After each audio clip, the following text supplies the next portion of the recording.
Assalamualaikum warahmatullahi wabarakatuh. Waalaikumsalam warahmatullahi wabarakatuh. Kelompok kami akan mempresentasikan mengenai proposal penelitian, yaitu penggunaan artificial intelligence dalam diagnosa awal penyakit pasien berbasis web, yang terdiri dari saya sendiri, Riki Adiana Wardana, kemudian Lukman Hadi, dan Abdul Aziz Maulana. Materi pertama akan disampaikan oleh Abdul Aziz Maulana. Pendahuluan 1. Latar belakang. Kecerdasan buatan atau artificial intelligence merupakan bagian dari ilmu komputer yang membuat agar mesin atau komputer dapat melakukan pekerjaan seperti dan sebaik yang dilakukan oleh manusia. Sistem cerdas intelligence system adalah sistem yang dibangun dengan menggunakan teknik-teknik artificial intelligence. Salah satu yang dipelajari pada kecerdasan buatan adalah teori sistem Pakar. Kusuma Dewi 2003. Sistem Pakar. Express System adalah progres berbasis pengetahuan yang menyediakan solusi-solusi dengan kualitas pakar untuk memproblem dalam suatu domain yang spesifik. Sistem pakar merupakan program komputer yang meniru proses pemikiran dan pengetahuan pakar dalam menyelesaikan suatu masalah tertentu. Implementasi sistem pakar hanya digunakan dalam bidang psikologi karena sistem pakar dipandang sebagai cara penyimpanan pengetahuan pakar pada bidang tertentu dalam program komputer sehingga komputer dapat diberikan dalam melakukan penalaran secara cerdas. Irisan antara psikologi dan sistem pakar melahirkan sebuah area yang dikenal dengan nama cognition dan psikologis. Umumnya pengetahuannya diambil dari seorang manusia yang pakar dalam domain tersebut, dan sistem pakar ini berusaha meniru metodologi dan kinerjanya. Performance. Kusuma Dewi 2003.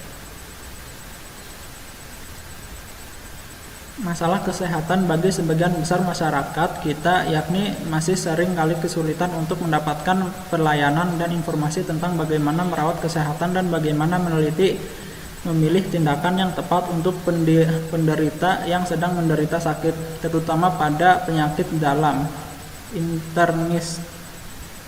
Sistem pakar yang dibangun ini dalam rencananya dapat menambahkan pengetahuan kepada tenaga medis sebagai bahan referensi untuk menentukan kemungkinan diagnosa penyakit, khususnya penyakit dalam yang diberikan oleh seorang pasien. Sedangkan bagi masyarakat umum digunakan sebagai pedoman untuk melakukan tindakan yang harus diambil, juga mengetahui seberapa besar kemungkinan menderita penyakit. Oleh karena itu, dengan latar belakang di atas, maka disusunlah skripsi dengan judul Perancangan Sistem Pakar untuk Mendiagnosa Penyakit dalam Berbasis Web. Penggunaan pohon keputusan di Decision Tree. Rumusan masalah. 1. Bagaimana merancang sebuah sistem pakar berbasis web yang dapat mendiagnosa penyakit dalam pada pasien atau penderita. 2. Bagaimana pengetahuan sistem ini sebagai upaya untuk menggantikan kepakaran seorang dokter sehingga dapat diketahui atau didiagnosa informasi dengan cepat dan tepat penyakit dalam apa yang diderita pada sang pasien atau penderita. Selanjutnya akan dijelaskan oleh Lukman Hadi.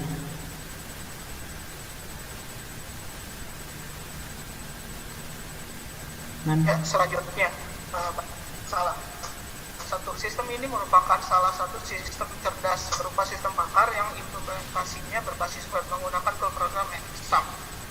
Kedua, metode yang digunakan dalam sistem ini adalah metode decision tree method.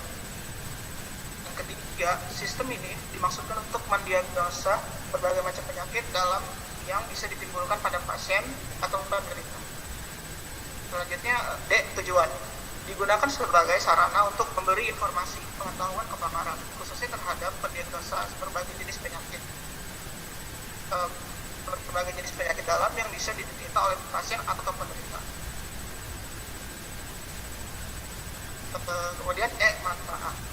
Diharapkan dengan adanya pemanfaatan sistem yang dibangun ini dapat memudahkan para masyarakat umum ataupun tenaga medis untuk melakukan deteksi ini terhadap berbagai macam jenis penyakit dalam.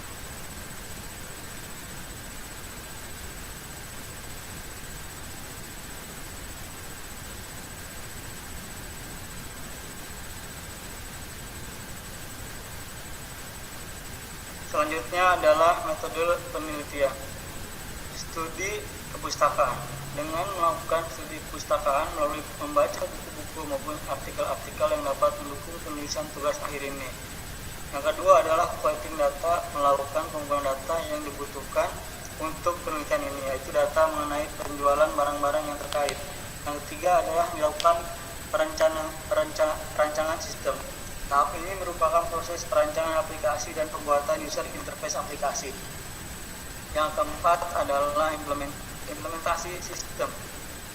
Tahap ini merupakan tahap membangun sistem sesuai dengan analisis dan perancangan yang telah dilakukan.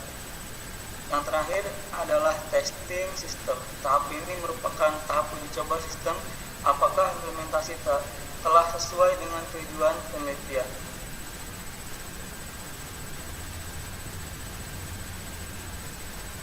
Berikut adalah jadwal penelitian yang dilakukan. Studi keputusan dilakukan di bulan Agustus, kemudian collecting data dilakukan di bulan September dan Oktober, perancangan sistem dilakukan di bulan Oktober dan November. Yang keempat, implementasi sistem dilaksanakan pada bulan Desember dan Januari. Dan terakhir, testing sistem dilakukan di bulan Februari. Demikian presentasi dari kelompok kami. Kurang lebihnya mohon maaf. Wabillahi taufiq wal hidayah. Wassalamualaikum warahmatullahi wabarakatuh. Waalaikumsalam warahmatullahi wabarakatuh.